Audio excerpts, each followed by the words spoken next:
When we humans first built structures to protect ourselves from the weather, our building material of choice was usually wood. It was available, and way back then, the price was right. Over time, construction techniques have evolved, but we've never lost the desire, or perhaps the need, to bring the warmth and beauty of wood into our homes. That's what this video is about. You'll see everything you need to know to install a real wood floor. We'll talk with a hardwood floor expert and see how to select the right materials. And we'll work with a professional installer to learn his special techniques. Then we'll visit a handyman club member and help him transform a room by installing oak plywood paneling and solid oak molding. This is a spectacular project, and it's loaded with tips and techniques you'll want to put to work in your home. And finally, we'll show you the methods the pros use to install a great-looking stairway railing, including tips on how to lay out that tricky baluster spacing.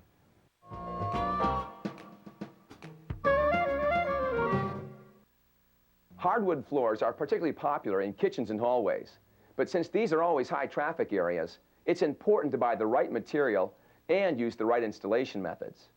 To find out more, we're in the Twin Cities at the Hardwood Floor Store, talking with owner and wood flooring expert Dick Becht. Hardwood floors have been around in what seems like forever.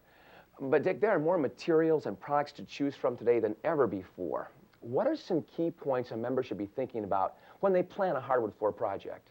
I think the key thing you should know is there's three types of wood floors. There are solid 3/4-inch hardwood floors, there's engineered floors, and there's floating floor systems. And then, of course, you have your laminate floors that look like wood but are not. Now, you mentioned three products: solid lumber, engineered, and floating floors. What are the differences? Well, the difference is the type of subfloor that you're going to use them over the top of. You've got your solid wood floors, and they are actually straight lumber. They have a tongue and groove that go over plywood or farm boards, or what we call like a 2x8 or a 1x8. Those would be farm boards. That would be farm boards. Okay. Now, this is 3/4-inch thick, isn't it? Yep, 3/4-inch thick, and it comes in different thicknesses, but this one's a 3/4-inch thick product. And then you have your engineered product. Now, your engineered product is like a piece of plywood. It's 3 or 6 layers of wood running different ways so it doesn't swell and shrink. But it is solid lumber at the top. Yes, exactly. And almost the same, this particular one's almost the same sandability as a solid 3/4-inch.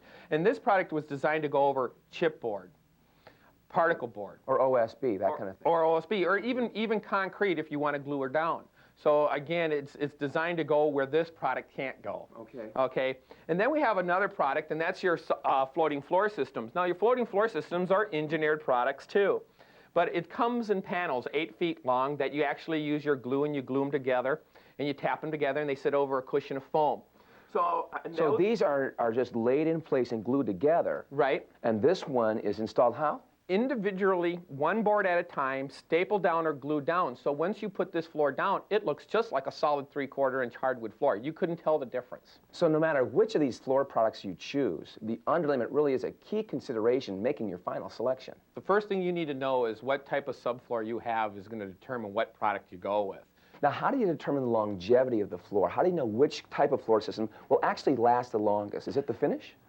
Well, most people think it's the finish, and that's what most places when you go into, they talk about the finish, they talk about the warranty, but I think the key thing you need to look at is the sandability, the renewing of that product. Now, Dick, you mentioned sandability. Now, what is that exactly? It's actually, if we're talking about an engineered product, we're talking about the top layer that I'm able to sand after you've used your floor for 15 years and you've done your buff and coats. That's for me being able to come in there and sand that floor after that finish is worn out. So based on these three types you've mentioned, which is going to be the most durable? Well, actually, every product that I mentioned to you, engineered, floating, and solid, depending on the product that you go with, they all have almost the same sandability if you pick the right product out. Now, if I'm putting down a raw floor, I'm going to be finishing it myself.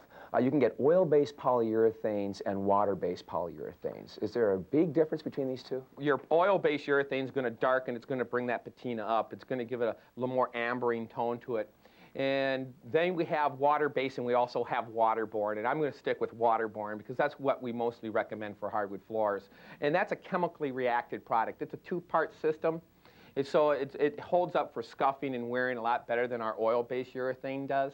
So again, a very good product, and that's what I would recommend for high traffic areas. Well, the Nelsons felt like it was time to remodel this post-war kitchen. It was dated both in the cabinetry and in the ceramic tile floor.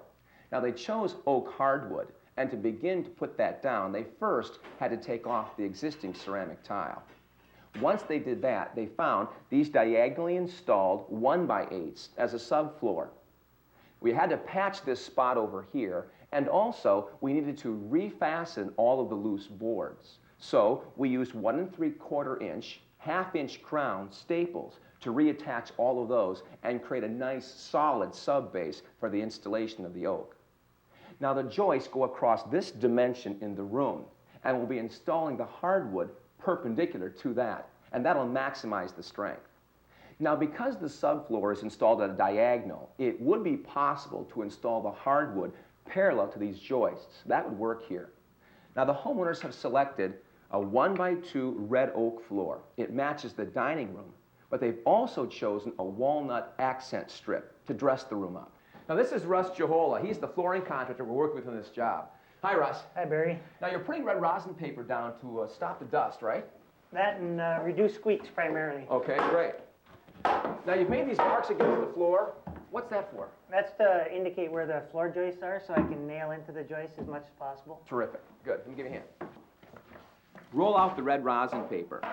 Cut and fit as needed to cover the entire floor. Secure the paper with 5/16 staples placed about 10 to 12 inches apart. Overlap the edges at least 2 inches.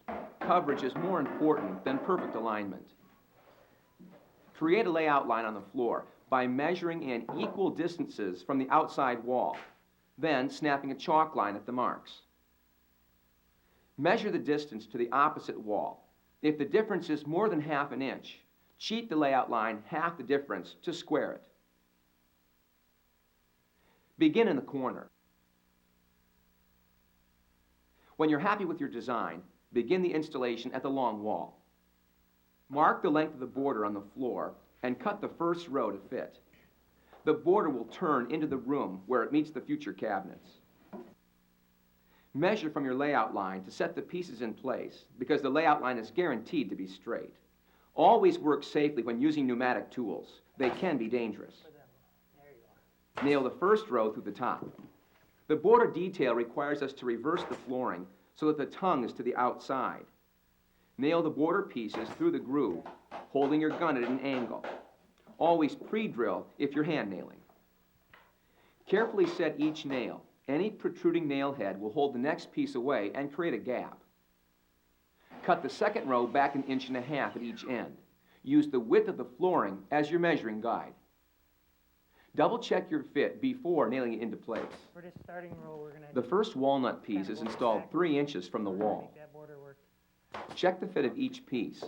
This walnut stock was nearly a 1/16 inch narrower than the oak stock.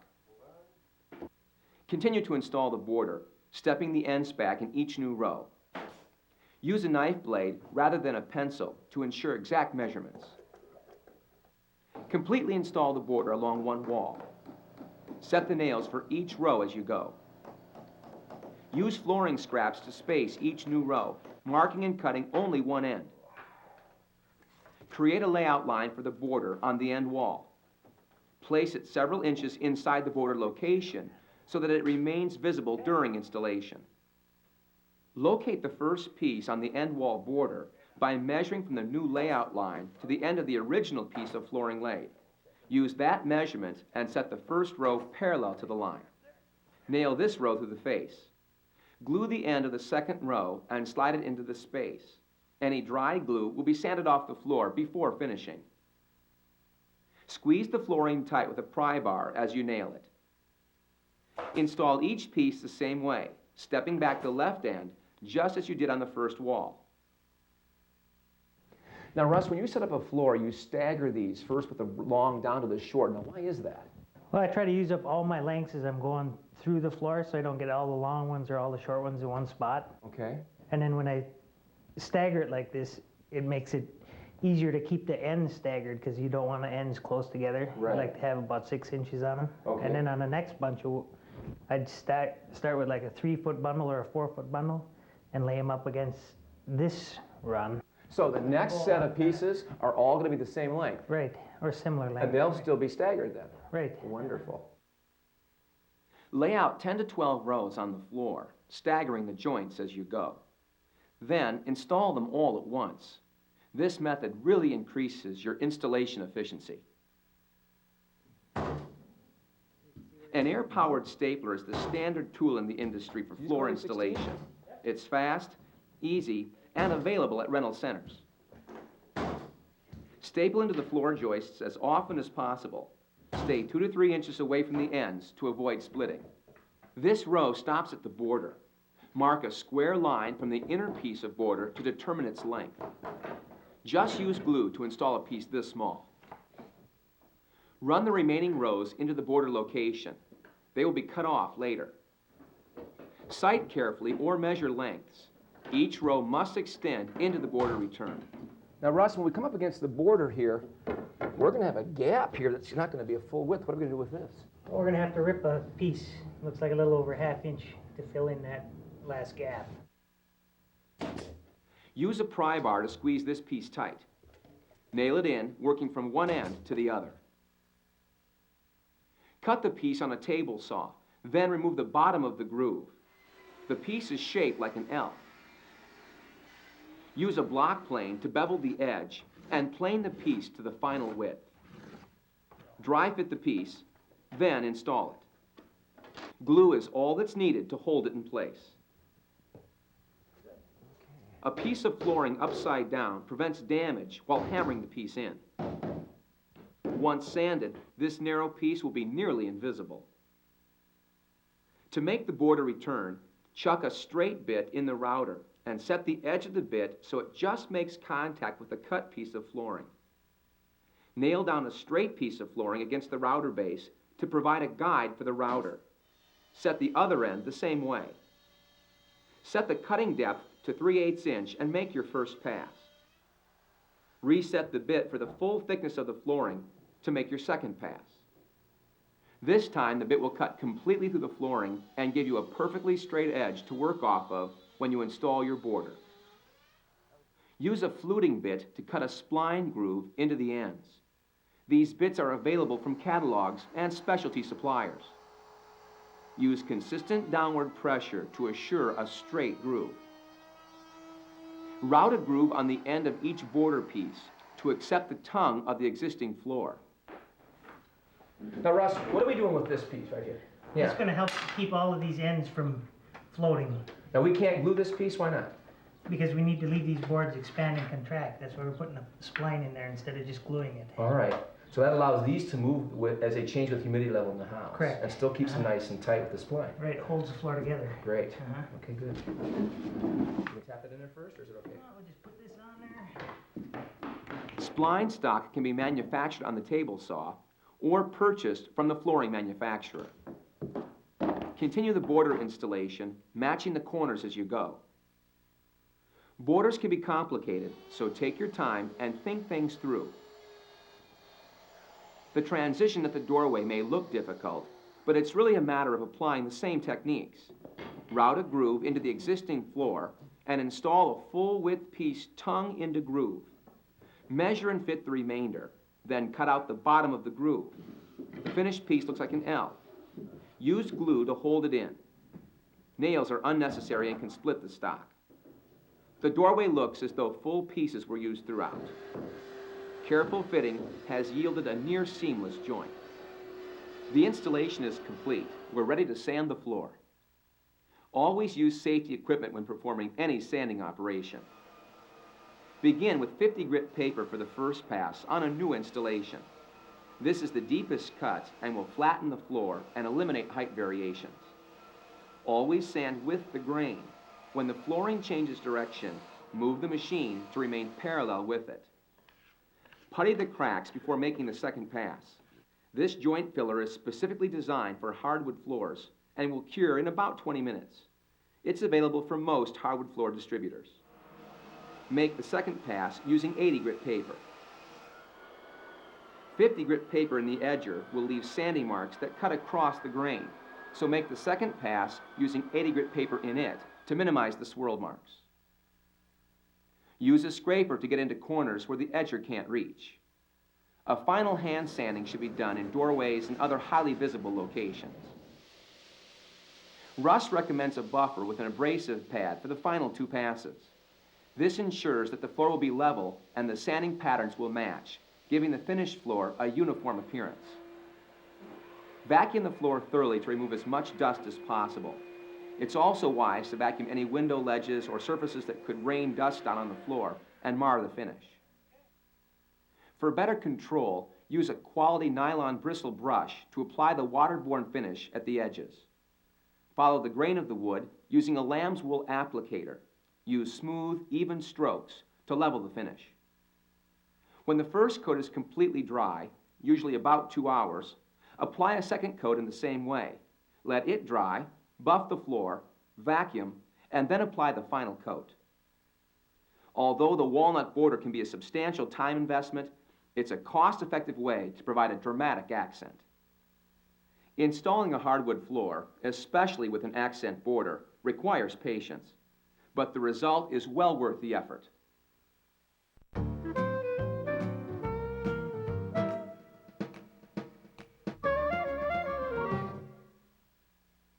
We're here at the home of club member Gary Kramer.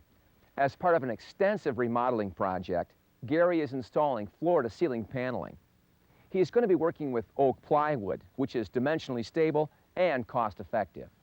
Hi, Gary. Hi, Barry. Now, I understand this used to be a two-car garage. Is that correct? Yes, it was. And you converted it into a family room. Yes. Now, that's going to take advantage of this beautiful lakeside view. I think so. Gary, how did you decide how the panels were going to be laid out in the room? Originally, we took the concept from a magazine that we saw, and then we just took and laid it out for our room. All right. Well, let's get those layout lines started. Okay. Gary chose 4x8 sheets of 1/4-inch oak plywood to cover the bulk of the wall area. The 1x4s and 1x6s were cut from 3/4-inch sheets of oak plywood. The solid oak panel molding was found at a local millwork supplier. Use a chalk line as a plumb bob and transfer the center point of the beam to the floor. Using the beam center line guarantees that the panels will be perfectly spaced on the most visual feature, the beam. Mark the center line on the floor and place the 24-inch mark of your tape on it. Center the first sheet by marking the floor at the end of the tape and at 48 inches. Transfer these marks to the walls. Because of the length of this wall, a 2-inch spacing between each sheet allowed us to use the plywood full width. This spacing should be adjusted for your wall based on your room size. The space will be covered by the 1x4. Mark each panel location on the wall. Use a drywall blade or scraper to remove any joint compound or ceiling spray texture. It can get in the way and hold the sheets away from the wall. Gary installed 2x4s horizontally every 2 feet while the wall was being framed. This backing will provide horizontal nailing locations for the paneling. Mark and label these locations as well as the vertical stud locations on the wall. Don't cut anything until all the layout is complete. Locate the electrical boxes using your layout lines as your reference point. This drywall square has notches every 1/8 inch and simplifies marking out the boxes. Use a jigsaw for this cut. It's more accurate and offers better control. Use a high-quality paneling adhesive to glue the panel to the wall. Position each piece, fitting to your layout lines. Follow the manufacturer's recommendations for the amount of glue to use. Pull the sheet away from the wall to assure the glue has made contact with both surfaces. Use a 1 3/4-inch nail or staple to secure the plywood through the drywall into the backer and studs. Staple primarily at the perimeter, where the holes will be covered by trim pieces. Staple just enough to ensure a good glue bond elsewhere. Gary found this rolling scaffolding at a garage sale for $75. After using it on this job, it's on my tool wish list. On a vaulted ceiling, install the centerpiece first and work from there. If you make an error, the piece can be recut for a shorter location. The gap at the ceiling will be covered by a 1x4, giving a wide margin for error. Pneumatic tools really speed the work, but all the fastening could be done by hand. 1/4 inch crown staples will disappear into the wood grain if you install them on the vertical plane. Measure the length of your next piece. This vaulted ceiling has a 4 and 12 rise, giving us a 16-inch drop from one side of the sheet to the other. Cut the plywood from the back to avoid chipping the face. Continue to install the pieces using your layout lines as a reference. Well, that's it for this wall. The plywood sheets are now installed. Now, even if our joints aren't perfect, it's okay because they'll be covered with trim. Now, the way we save money on this job is not to use solid 1x4 red oak, but rather narrow pieces cut from plywood stock. Now, the raw edges are going to be finished by using solid wood there, and that'll give us an elegant finished look. Use a table saw or radial arm saw to assure that the plywood is cut uniformly. Gary chose a 3.5 inch width for the top and center pieces, and 5.5 for the floor to give the bottom of the wall a more anchored feeling. Cut the vertical corner pieces and fit them to the ceiling. Scribe each piece of the corner to assure a tight fit.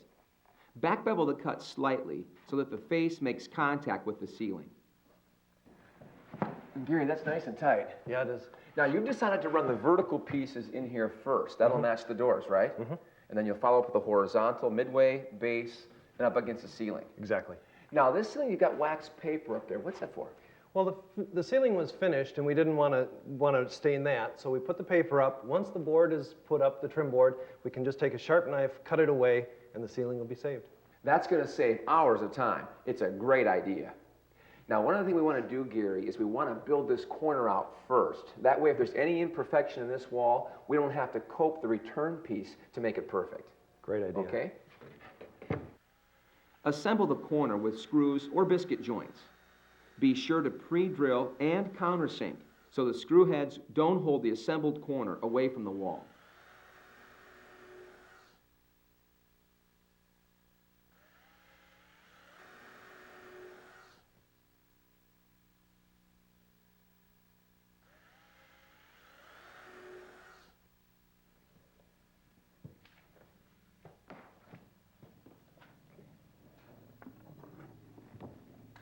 Use a pry bar to push the corner assembly tight to the ceiling. Nail from alternating sides every 12 to 16 inches, holding the piece tight as you go. Mark the location for the biscuit on both pieces. The cutter head will keep you from centering this biscuit. Cut into both the 1x4 for the ceiling and the installed corner. Dry fit the joint before you glue. The biscuit makes a stronger joint and assures that the faces will be flush. Use plenty of glue to ensure that the biscuit will swell properly. Wipe off the excess. Have a helper lift the 1x4 tight to the ceiling, then nail it in using 2.5 inch nails. Because the plywood is only 8 feet long, there will be more joints than usual. Match the grain of these adjoining pieces for best results. It was easier to install the 1x4 before wrapping the beam. It gave us a sizable allowance to work with that will be covered up later. Snap a line for the center 1x4 36 inches from the floor. Set the 1x4s to it using biscuit joints on all the joints here as well. Create tight joints, pulling the center of the 1x4 away from the wall slightly. Nail the outer edge of the 1x4 and then release the center. It will push the trim even tighter toward the corner. Install the vertical 1x4 using one biscuit on each end. Set the bottom first and then push the top into the upper 1x4. Level the piece and then check it against the wall. When you're satisfied with the fit, nail it in. Snap a line at the bottom just as you did for the center piece. Install the 1x6 with nails at the upper and lower edge of the piece. With the bottom 1x6 firmly installed, measure the height for the lower vertical member. Cut this piece slightly long to assure tight joints.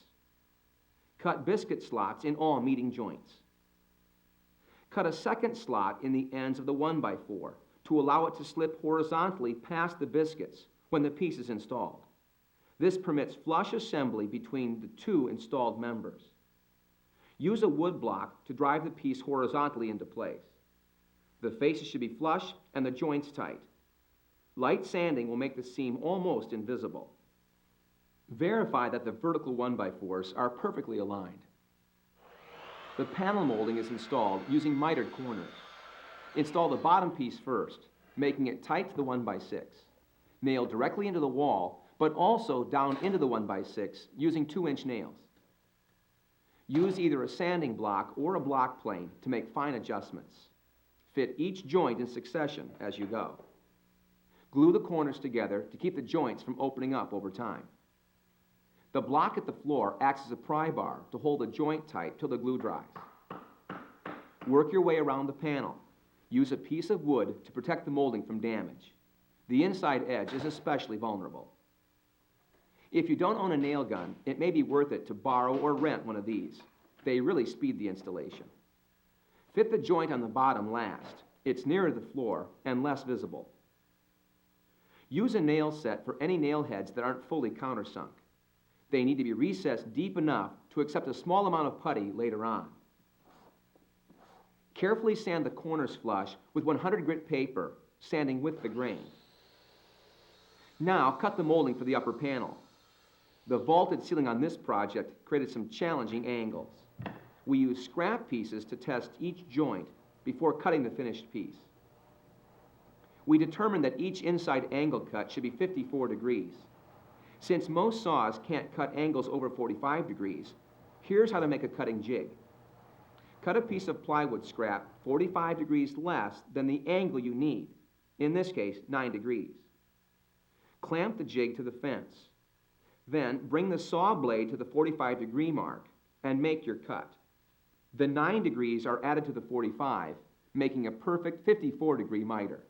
You can use this technique for any angle over 45 degrees. Test fit the miter using another piece of scrap for the opposing side. When the fit is perfect, write the angle on the scrap and use it for a pattern. Make a second pattern for the angle on the left side, in this case 36 degrees. Use the same technique to verify this angle. Now measure and cut the top to length. Use your patterns to verify the fit before installing the piece. Fit the side to the top piece, making sure the angle joint is perfect before cutting the piece to length.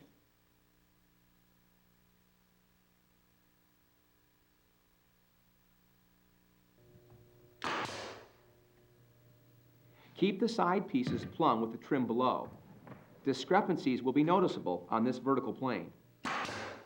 Follow the same procedure to fit and install the other side. When the bottom is aligned, nail it in.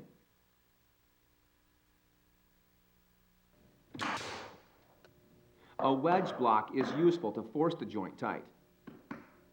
By installing the bottom piece of molding last, both joints are standard 45-degree cuts. Fit one end at a time, using a block plane to perfect the joints. Back bevel slightly so the faces are tight. Be patient. Getting great results on inside mitered corners takes time and practice. After dry fitting the piece, glue the joints and install permanently. Glue the ends, being alert for any glue squeeze out. If it dries on the surface, thoroughly sand it. Dry glue won't take stain. Tap the corners together and nail the piece. Keep nails at least 2 to 3 inches away from the ends to avoid splitting.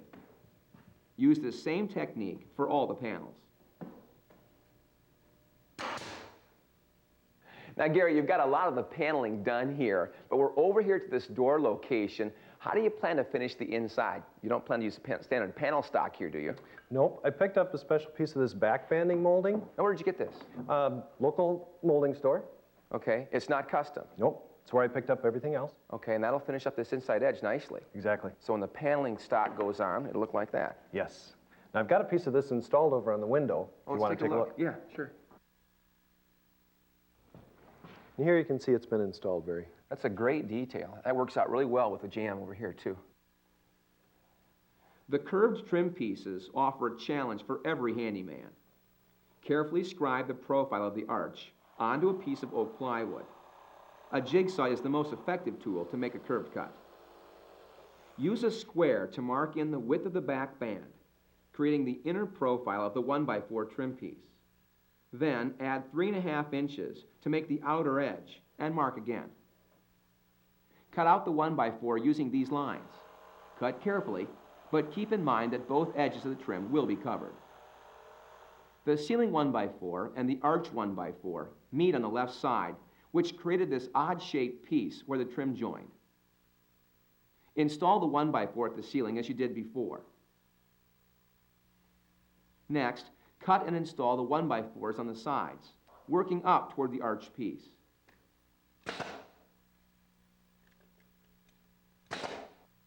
Don't nail the last piece until the biscuit joints are cut in. Glue these together as well to keep them together over time.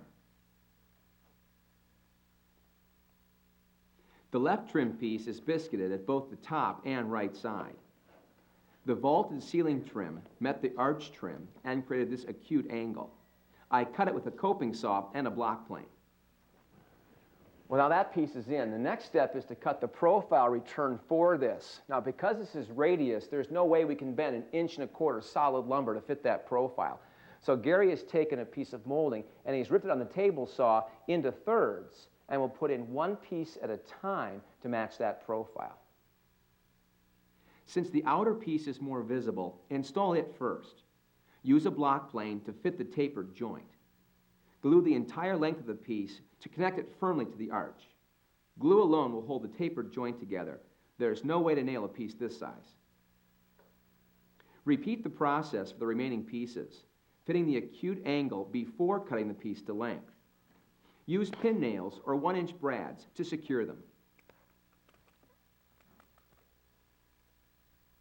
Installing the vertical piece on the end was a snap by comparison. Use the same techniques we showed you earlier to cut these joints. Gary cut the back out of the molding to allow it to bend enough to conform to the arch profile. When we cut the back out of the trim, it no longer rested against the 1x4, ruining the reveal. We had to install a backer the same size as the material we cut out to get our reveals to match the rest of the back band. Use glue and nails to hold the backer securely. The back band trim will be nailed to it. Next, fit the trim using a brace to hold the center in place. Then install. Fasten the piece securely with 2-inch nails. Work from one end up to the center of the arch and then down the other side. And don't remove the brace until the glue is dry. Finish the job by installing the remaining pieces of back band, working from the arch down to the floor. Work carefully to ensure a consistent reveal. Glue each miter joint to keep them from moving and wipe off any excess glue with the rag.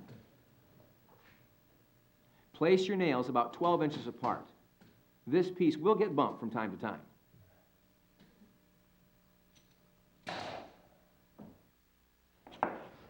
A little bit of sanding cleans up these joints and makes those look great, but isn't this a great project?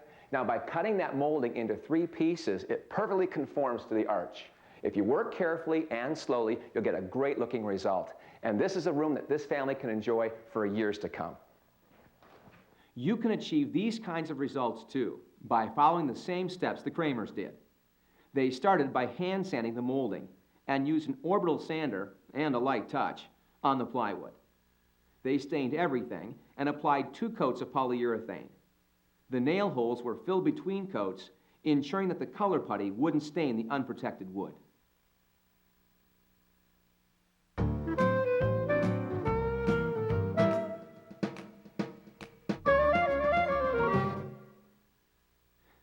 The Clarks decided to finish their basement to provide play space for their children. They wanted a stair railing that would be attractive as well as sturdy. A solid hardwood railing is the answer. Start by capping the framing with a trim board. Measure the wall and add 3/4 inch for both sides. This additional space provides room for a trim board to have a reveal at the edge. For a 2x4 wall, cut a 1x8 down to 6 or 6¼ inches. Cut the vertical piece first. Make it slightly longer than needed to provide room for fitting. On this project, the landing required the board to be notched. With the board on the floor, mark the horizontal plane of the offset.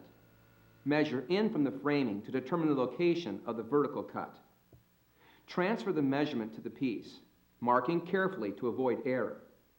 Remind yourself which piece is waste to eliminate confusion at the saw.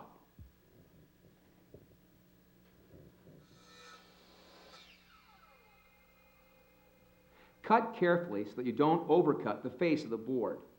I'm comfortable using my compound miter saw to make this cut, but a jigsaw or a coping saw offer more control.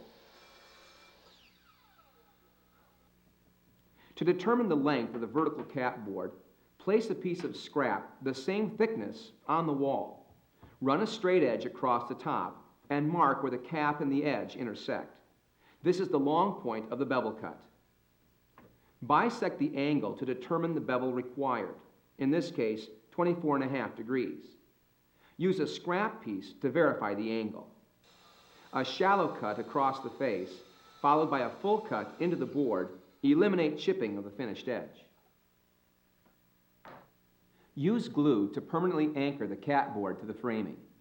Set it in place and nail the bottom. Plumb the piece carefully. The newel post will attach to it. Use 2.5-inch gun nails or 8 penny nails if you're hand nailing.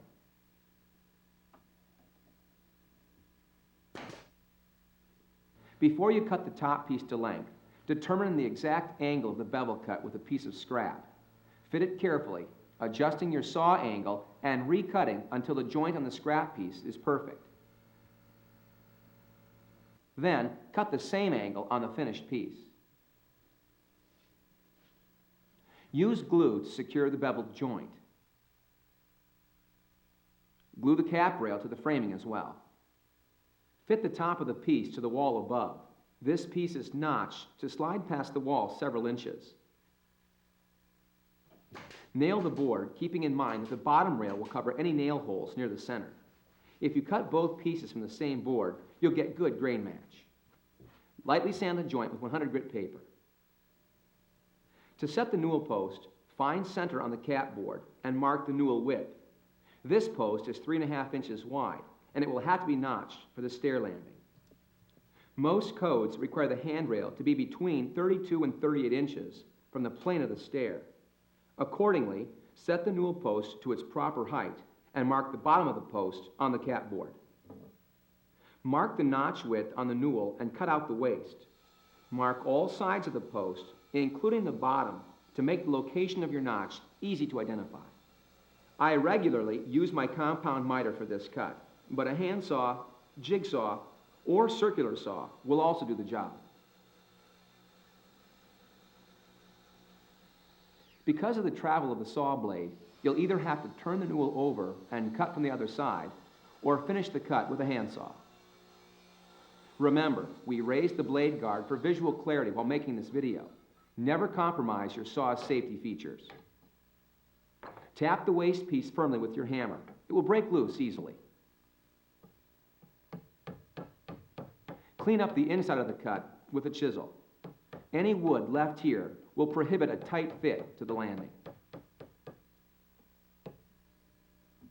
The newel is now ready to be set in place.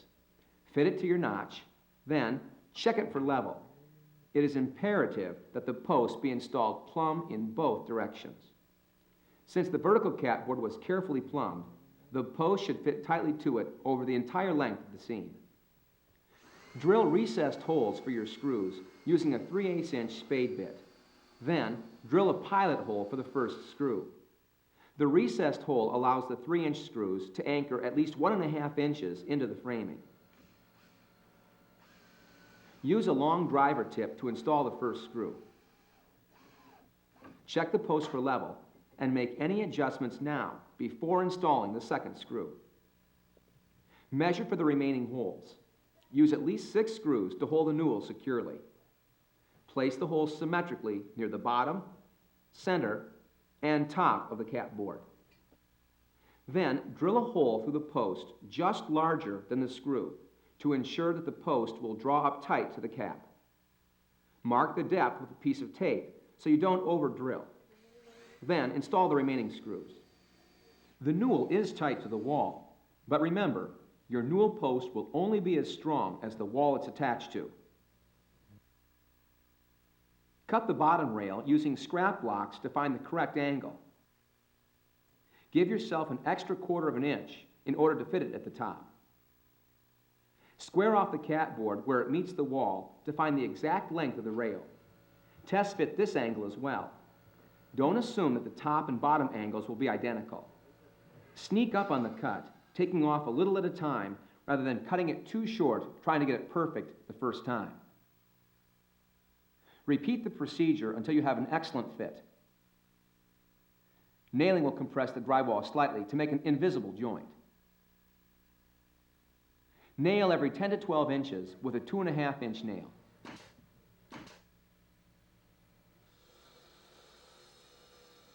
Use the same angles to cut the top rail as you did to cut the bottom.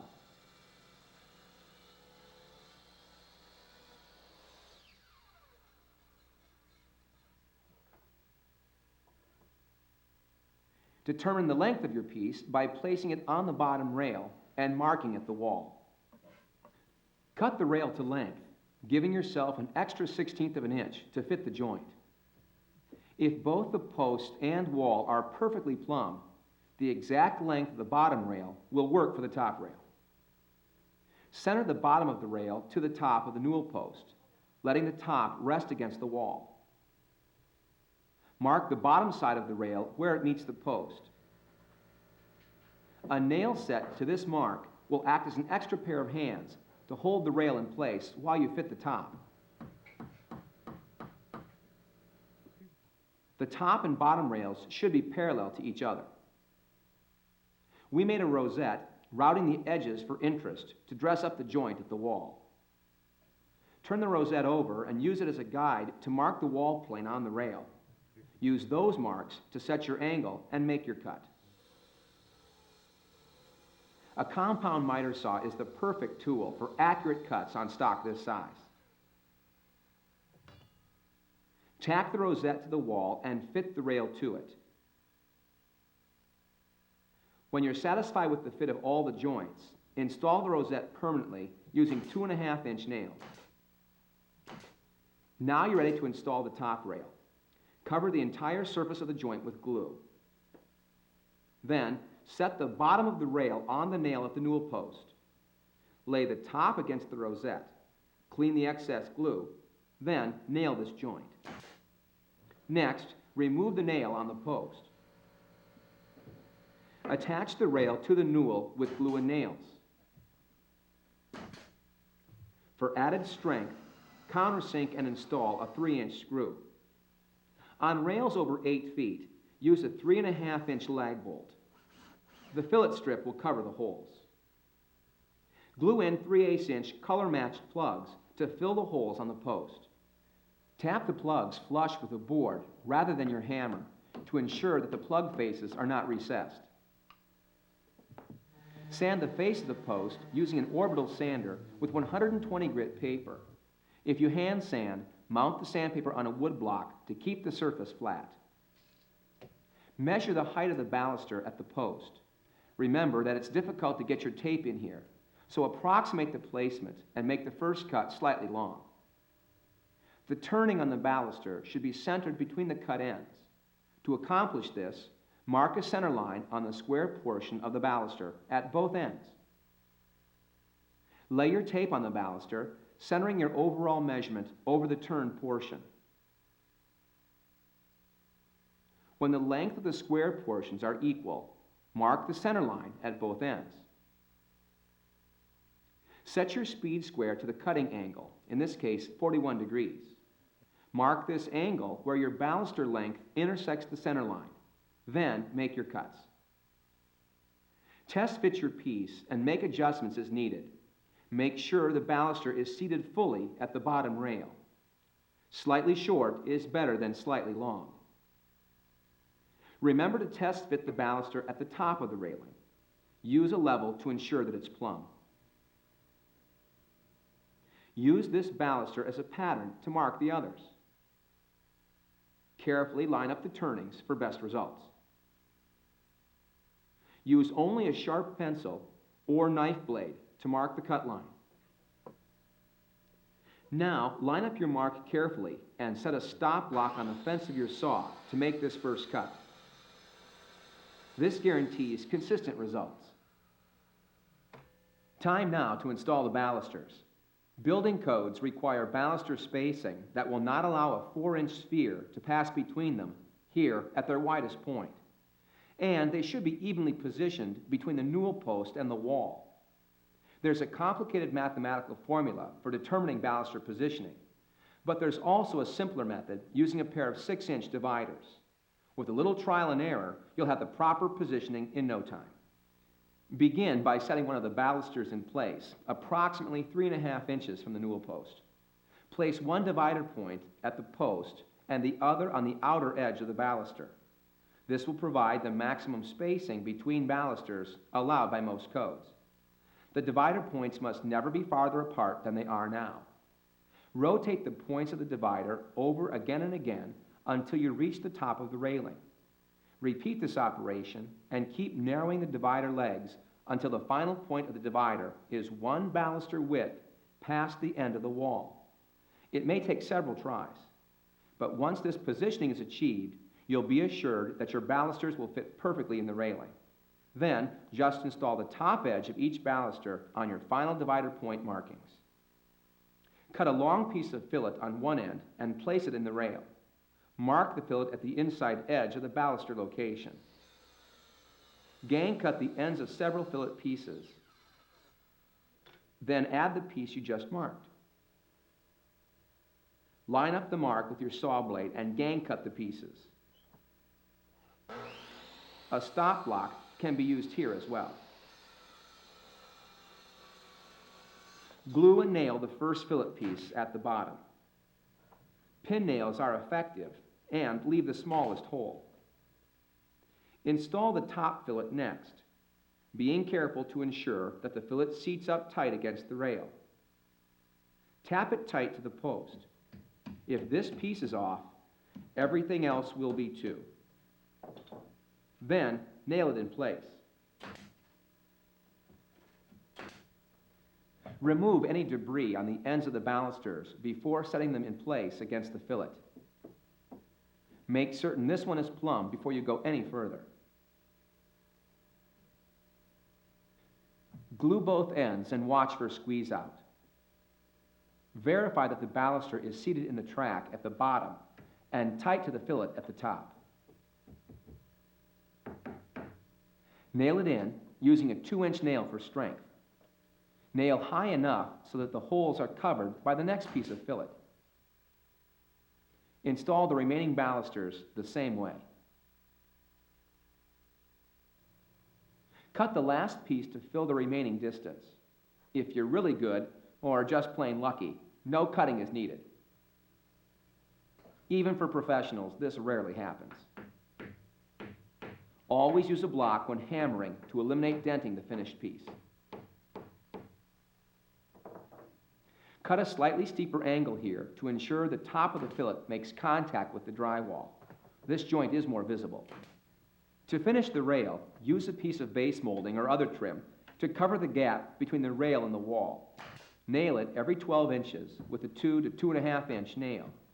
You can see how the reveal above the molding gives a nice finished appearance. We also ran base molding at the bottom of the post to cover the gap there. Wood blocks cut to size back out the molding. The rail is complete and ready for finishing. Use a quality stain and 2 coats of finish to keep your solid wood rail looking beautiful for years. Doesn't the Kramer's new family room look fantastic? But there are a lot of other ideas if you just start looking around and being creative. Try a crown molding project. Install wainscoting. Or how about a corner cabinet? Use your imagination. Good luck, and thanks for watching.